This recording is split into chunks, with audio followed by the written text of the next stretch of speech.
এতদিন আমরা টিভির পর্দায় দেখেছি, আজ তাকে সামনাসামনি দেখছি। বিছানা সজ্জা দেখতে হবে তাকে আমরা কোনোদিনও ভাবিনি। এটা আমার দুর্ভাগ্য না সৌভাগ্য, সত্যিই বুঝতে পারছি না। আজ আমি যাচ্ছি এক বিশেষ মানুষের সাথে দেখা করতে। ইনার বাস এসে গেছে, বাসে যাবো এবার। বাস থেকে নেমে পড়লাম, হেঁটে যাচ্ছি। এবার আমরা হাজার রকমের রাস্তা খুঁজে খুঁজে খুঁজে খুঁজে একটাও মিষ্টির দোকান পেলাম না, এমন জায়গায় গেছি। শেষে একটা দোকান থেকে একটা চকলেট, স্পাইট আর কিছু খাবার নিয়ে গেলাম তার জন্য। তাকে এতদিন আমরা টিভির পর্দায় দেখেছি, আজ তাকে সামনাসামনি দেখছি।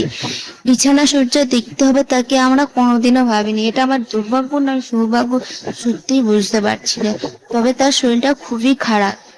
হাজবেন্ড এনাকে ফিজিওথেরাপি করেন, সেই সূত্রেই আমার এনার সাথে আলাপ। ওর সাথে একটু ছবি তুলে নিলাম। এই হচ্ছে সেই দিদি, যে দিদি এনাকে দেখাশুনো করেন। আর ঠাকুর ঘর খুবই জাগ্রত নাকি ঠাকুর ঘরটা শুনেছি।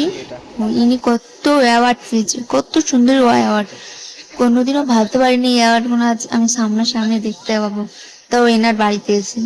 আমাদেরকে প্রথমে আসলাম, ঠান্ডা দিয়ে দিল, তারপর চা মুড়ি বিস্কুট দিল। আমরা ততক্ষণ খেতে খেতে বিড়ালের কাণ্ড কারখানা দেখছিলাম। যেই গাড়িতে করে সে শুটিং করতে যেত এক সময়, আজ সেই গাড়ি এখানে দাঁড়িয়ে আছে। তার নাম জানা থাকলে আমাকে কমেন্ট করে বলবেন।